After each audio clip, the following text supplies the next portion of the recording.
দেশনেত্রী বেগম খালেদা জিয়া অসুস্থ অবস্থায় এবার কেয়ার হসপিটালে চিকিৎসাধীন আছেন গত 23 নভেম্বর দিবাগত রাত্র থেকে।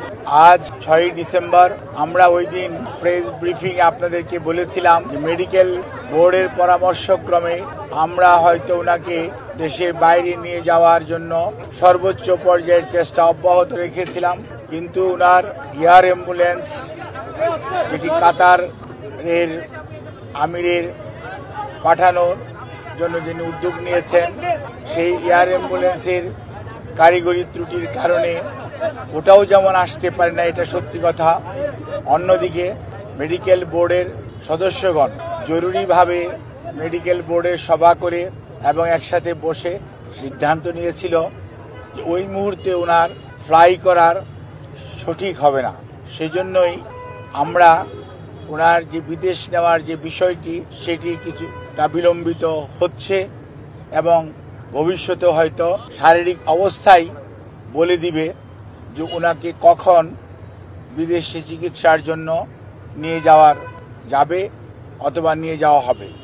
কাজেই এখন আমাদের মেডিকেল অ্যাম্বুলেন্স সবসময়ই প্রস্তুত আছে, কিন্তু প্রস্তুত থাকলেও সর্বোচ্চ পর্যায়ে দেশনেত্রী বেগম খালেদা জিয়ার সুচিকিৎসা এবং ওনার সেফটি অ্যান্ড সিকিউরিটি অর্থাৎ চিকিৎসাগত দিক থেকে এইটি অত্যন্ত প্রাধান্য পাচ্ছে সর্বত্রই।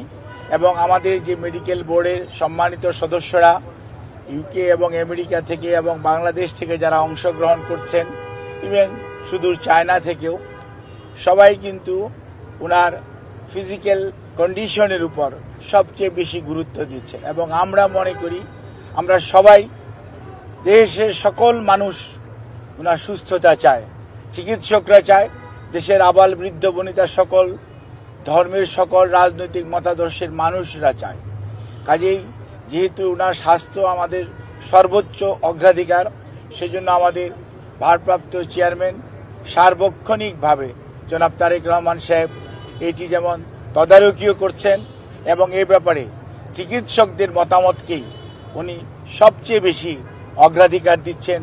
দলও সেই অনুযায়ী অগ্রাধিকার দিচ্ছে, কারণ সবচেয়ে বড় কথা মনে রাখতে হবে যে মেডিকেল বোর্ডের সদস্যরা বিগত 6 বৎসর যাবৎ ওনাকে বিভিন্ন সময় যে সেবা দিয়ে এসছেন, প্রতিকূল পরিস্থিতিতেও।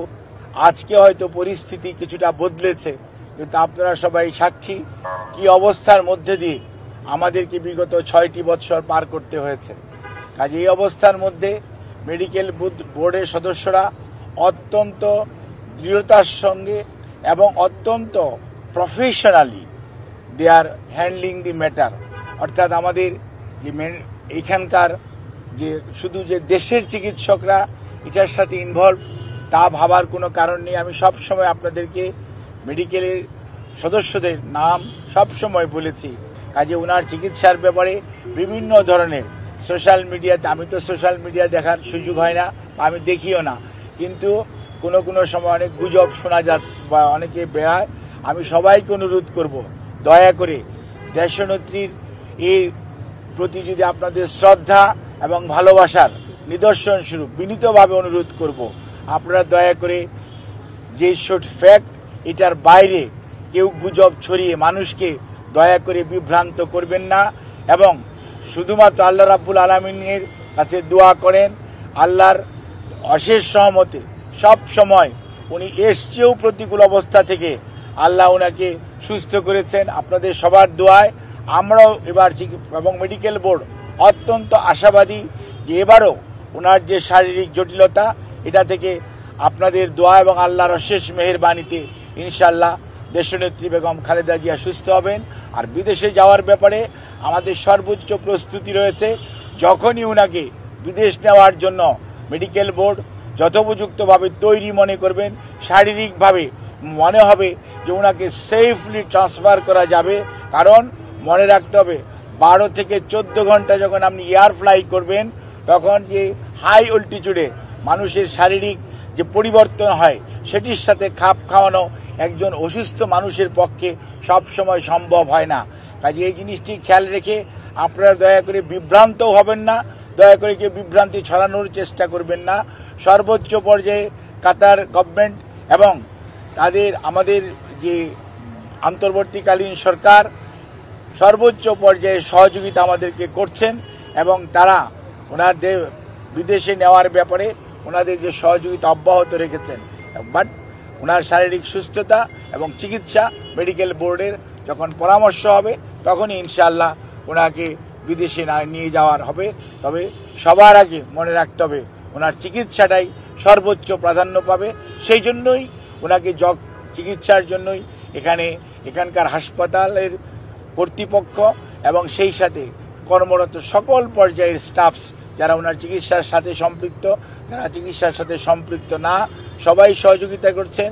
সর্বোচ্চ পর্যায়ে হাসপাতালে ভর্তিকৃত অনেক রুগী এবং রুগীর আত্মীয় স্বজন আমাদের অনেক আবেগপ্রবণ আমাদের সহকর্মীদের কারণে হয়তো অনেকভাবে বাধাগ্রস্ত হচ্ছেন।